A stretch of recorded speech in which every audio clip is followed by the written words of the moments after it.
Al-Mustafid Channel, menginspirasi dan mencerahkan. Assalamualaikum warahmatullahi wabarakatuh. Selamat datang di Al-Mustafid Channel. Hari ini, kami sangat berbahagia karena kita akan mendengarkan ceramah dari Ustadz Ami Nur Baits tentang topik yang sangat penting dalam kehidupan sehari-hari, yaitu manajemen keuangan keluarga. Keuangan yang baik adalah kunci untuk mencapai kesejahteraan dan keharmonisan dalam rumah tangga. Dalam video ini, Ustadz Ami akan membagikan wawasan dan tips praktis tentang bagaimana mengelola keuangan keluarga dengan bijaksana sesuai dengan ajaran Islam. Jangan lupa untuk like, subscribe, dan aktifkan notifikasi agar tidak ketinggalan video-video bermanfaat lainnya. Yuk, kita simak bersama ceramah dari Ustadz Ami Nur Baits. Kemudian nafkah berupa makanan. Walahunna alaikum rizquhunna wa kiswatuhunna bil ma'ruf. Hadis riwayat Muslim dan Abu Dawud. Baik. Itu semuanya berbicara tentang nafkah. Selanjutnya, kapan seorang suami wajib menafkahi istrinya? Menurut jumhur ulama, dan ini adalah pendapat Malikiyah, pendapat Hambali, serta pendapat Imam Syafi'i dalam Qaul Jadid, bahwa syarat seorang lelaki berkewajiban menafkahi seorang wanita ada dua. Yang pertama, telah terjadi akad nikah yang sah. Yang kedua, telah at-tamkin min nafsiha. Telah at-tamkin min nafsiha. At-tamkin min nafsiha artinya si istri sudah merelakan diri untuk melakukan hubungan badan. Istri sudah merelakan diri untuk melakukan hubungan badan. Jika sudah demikian, maka suami berkewajiban untuk memberikan nafkah bagi istrinya. Kalau baru akad nikah, tapi suami dan istri ini tidak bisa kumpul, maka suami belum berkewajiban memberikan nafkah. Dalilnya adalah peristiwa pernikahan Nabi SAW dengan Aisyah. Sewaktu Nabi SAW nikah dengan Aisyah di usia 6 tahun, Nabi SAW tidak menafkahi Aisyah kecuali ba'da dukhul, kecuali setelah hubungan badan, setelah kumpul. Karena selama 3 tahun Aisyah tinggal bersama Abu Bakar.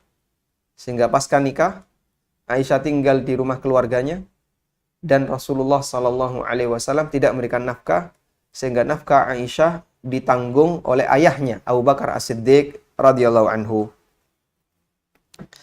Oleh karena itu, apabila belum memungkinkan untuk kumpul, maka sang suami tidak berkewajiban untuk memberikan nafkah. Nah, di sini saya pernah sampaikan ini bisa jadi salah satu solusi mengenai kasus pelajar yang sudah saling jatuh cinta dan ingin segera menikah. Tapi orang tua belum merestuinya untuk nikah, meskipun merestui dari sisi calonnya direstui. Nggak apa-apa kamu nikah dengan ini, tapi tunggu lulus dulu. Kapan lulus? 4 tahun lagi. Masya Allah. Kapan lulus? Sekian tahun lagi. Masya Allah. Dan itu akan sangat mengganggu. Kalau sudah jatuh cinta, tapi ternyata harus ditahan selama sekian tahun. Apa solusinya? Solusinya ini. Sehingga dia di semester, yang laki-laki semester 3, yang perempuan di semester 1. Nikahkan. Setelah nikah dia apain, Pak? Setelah nikah, kalau memang masalahnya adalah urusan nafkah, saya kasihan nanti anak laki-laki ini, dia masih pelajar, belum bisa ngasih nafkah. Baik, pisahkan. Yang laki-laki tinggal bersama keluarganya, yang perempuan tinggal bersama keluarganya. Selanjutnya gimana, Pak? Mereka sudah suami istri, mereka mau telepon-teleponan, mereka mau misalnya chatting, bebas. Sehingga sudah tidak ada sekat lagi karena mereka suami istri. Namun mereka punya perjanjian tidak akan kumpul sampai lulus. Dan dalam posisi ini si lelaki tidak berkewajiban memberikan nafkah. Memungkinkankah seperti itu dilakukan? Sangat mungkin. Kita bicara untuk standar keluarga yang Islami, yang ngerti aurat, yang ngerti batasan dilarang pacaran, yang ngerti batasan dilarang berinteraksi dengan lawan jenis, tanpa mahram. Tapi kalau keluarga yang nggak ngerti batasan itu, ya, barangkali solusi ini bagi mereka tidak begitu dipikirkan. Tapi bagi keluarga yang paham akan batasan aurat, gimana? Kamu sudah saling mencintai, tapi kamu harus lulus dulu. Terus nanti kalau kamu nikah, kamu belum bisa memberi nafkah. Yang perempuan juga dikhawatirkan nanti hamil dalam kondisi ketika kuliah. Akan mengganggu belajarmu. Taib, nikahkan, pisahkan. Sehingga sang suami tidak berkewajiban memberikan nafkah bagi istrinya. Sang istri tidak berkewajiban untuk memberikan layanan bagi suaminya. Dan masing-masing nafkah ditanggung oleh keluarganya. Taib. Selanjutnya,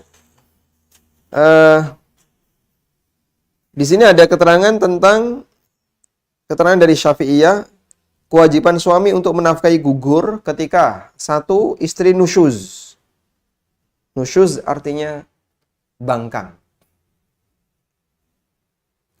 Nusyuz itu secara makna bahasa artinya tinggi.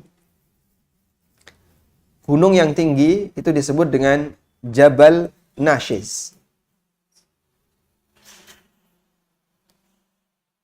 Nashaza. Nashaza. Secara makna bahasa artinya sesuatu yang tinggi. Allah Ta'ala berfirman, wa idza qila lakum unshuzu fanshuzu.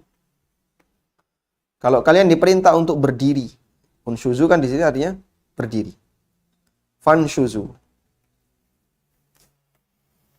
Tafassahu fil majalis yafsahillahu lakum wa idza qila lakum unshuzu fanshuzu yarfa'illahu alladhina amanu minkum walladzina utul ilma darajat.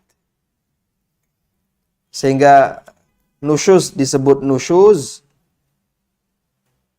Kenapa disebut nusyuz?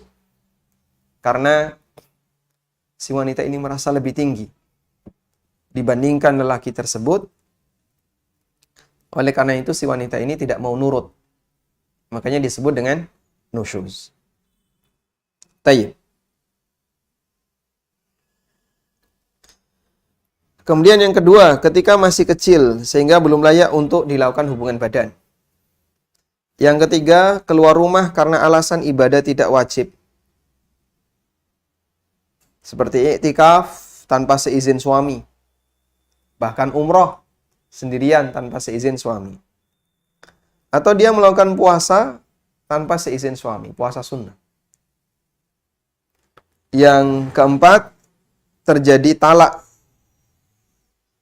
talak bain. Ini bukan baik ya.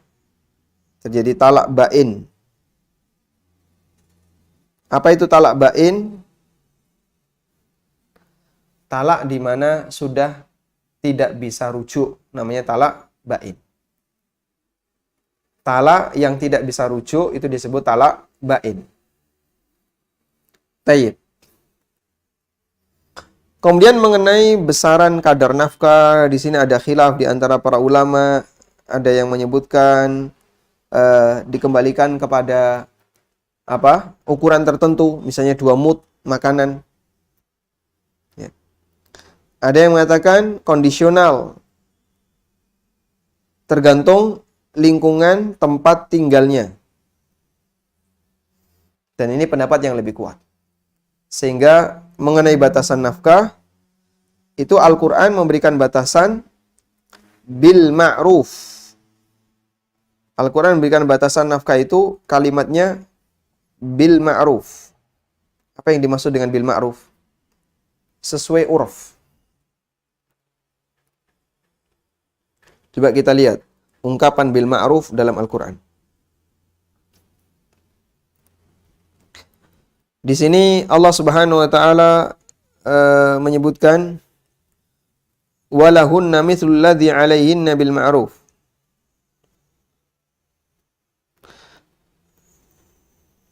Atau di sini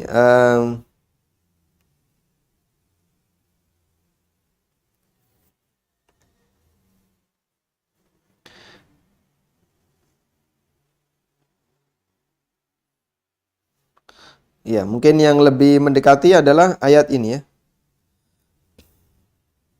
Walahunna mithlul ladzi 'alaihinna bil ma'ruf.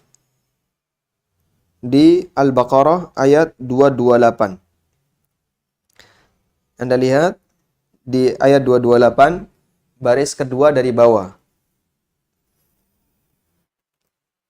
In aradu islaha walahunna mithlul ladzi 'alaihinna bil ma'ruf. Dan bagi wanita ini dia berhak mendapatkan sesuatu yang setingkat dengan kewajibannya. Bil ma'ruf, sesuai dengan kadar uraf. Ya. Ungkapan bil ma'ruf itu sesuai dengan kadar uraf. Kadar nafkah itu bil ma'ruf. Dan yang dimaksud bil ma'ruf itu sesuai urf yang berlaku di masyarakat. Sehingga kalau urufnya misalnya di Jogja ya, sehari 100.000, maka memberikan 100.000 berarti sudah sesuai dan sudah menunaikan kewajiban sebagai suami. Wallahu a'lam.